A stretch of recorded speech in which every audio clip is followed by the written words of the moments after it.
भारत विभिन्न संस्कृतियों और सभ्यता वाला देश है। भारत में कई खूबसूरत जगह हैं जिन्हें देखने देश विदेश से भी पर्यटक आते हैं। लेकिन इन जगहों में से कुछ जगह ऐसी भी हैं जो आपके मन में डर पैदा कर देती है। ऐसा डर जो भुलाए नहीं भूलता, ऐसा डर जो हमेशा के लिए जहन में रह जाता है। इन जगहों को भूतिया जगह या हॉन्टेड प्लेस का नाम मिल जाता है। भारत में भी कई ऐसी जगहें हैं जिन्हें लेकर कई डरावनी और भूतिया कहानियां सामने आती हैं। इन जगहों पर रात के समय जाना भी वर्जित रहता है। आज हम आपको भारत की ऐसी ही कुछ जगहों के नाम और उनसे जुड़ी भूतिया कहानियां बताने वाले हैं। अगर आप भी इनमें से किसी जगह पर घूमने जाने की प्लानिंग कर रहे हैं तो पहले एक बार इनके पीछे की कहानियां जरूर सुन लें। भानगढ़ का किला, राजस्थान। इंडिया की मोस्ट हॉन्टेड प्लेसेस में भानगढ़ के किले का नाम सबसे ऊपर आता है। इस किले का रहस्य जानने के लिए विदेशों से भी आकर लोग रिसर्च कर चुके हैं, लेकिन इसका राज कोई नहीं जान पाया। कहा जाता है कि पुराने जमाने में एक तांत्रिक ने इस महल पर काला जादू कर दिया था और तब से भानगढ़ का किला भूतिया किला हो गया। सूर्यास्त के बाद इस किले में लोगों का प्रवेश वर्जित है। कई बार लोगों ने जाने की कोशिश भी की तो उन्हें भी यहाँ पैरानॉर्मल एक्टिविटी महसूस हुई। इस किले के आसपास बने घरों की छतें नहीं रहती है।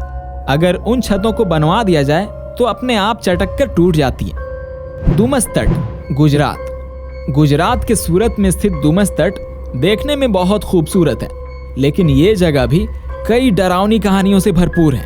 कहा जाता है कि इस तट पर सालों पहले लाशों को जलाया जाता था, जिसकी वजह से यहाँ कई आत्माएं आज भी भटकती हैं। इस तट पर कई बार लोगों को फुसफुसाहट की आवाजें आती है, लेकिन देखने पर आपके आसपास कोई नहीं होता है। चर्चा तो ये भी है कि रात में यह तट लोगों को सम्मोहित कर अपने पास बुलाता है।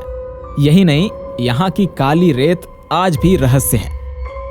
कुलधारा, राजस्थान। राजस्थान के कुलधारा गांव में कोई नहीं रहता। इस गांव को श्रापित गांव भी कहा जाता है। कहा जाता है कि यहाँ बरसों पहले पालीवाल ब्राह्मण समाज के लोग रहते थे। यहाँ के एक मंत्री सलूम सिंह को गांव के सरपंच की बेटी भाग गई थी और वो उससे जबरदस्ती शादी करना चाहता था, लेकिन गांव वालों को ये मंजूर नहीं था, जिसके बाद मंत्री ने उनसे 2 गुना लगान वसूल करना शुरू कर दिया। मंत्री के सामने झुकने से बेहतर गांव वालों ने गांव को खाली करने का फैसला किया। यहाँ से जा रहे लोगों ने ये श्राप दिया कि कोई भी यहाँ नहीं बस पाएगा, और आज 150 से 200 वर्ष बाद भी ये ग्राम खाली पड़ा हुआ है। ये गांव दिन में भी बहुत भूतिया लगता है और रात में तो यहाँ जाने की कोई हिम्मत भी नहीं कर पाता। रात में यहाँ से आने वाली अजीब आवाजों के कारण इस गांव को राजस्थान के भूतिया गांव के नाम से जाना जाता है। मालचा महल, दिल्ली। मालचा महल दिल्ली की सबसे भूतिया जगहों में से एक है।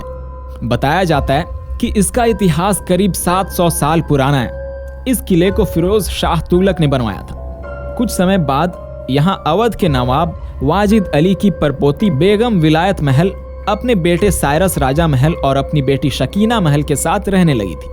हालांकि कुछ साल पहले ही बेटे साइरस की मौत के बाद ये सुनसान हो गया है। जंगलों के बीच स्थित ये महल काफी डरावना है। इसके आसपास से निकलने वालों को यहाँ अजीब अजीब आवाजें सुनाई देती है। गोलकोंडा फोर्ट, आंध्र प्रदेश। गोलकोंडा का इतिहास बताएं तो ये किला मराठा साम्राज्य के समय से बना हुआ है। किले का निर्माण महाराजा वारंगल ने 14वीं शताब्दी में करवाया था, लेकिन बाद में महारानी रुद्रमा देवी और उनके पिताजी प्रताप रुद्र ने ये फोर्ट को शुद्धिकरण करके पुनर्निर्माण कार्य करवाया था। फोर्ट की बनावट ग्रेनाइट हिल से 120 मीटर यानी 480 की ऊंचाई पर बनाया गया है। काकतीय राजवंश के बाद में किले पर मुसुनुरी नायक ने हमला करके अपना आधिपत्य जमाया था। 1512 ईस्वी के समय से कुतुबशाही राजाओं ने अपना अधिकार स्थापित करके किले का नाम मुहम्मद नगर कर दिया।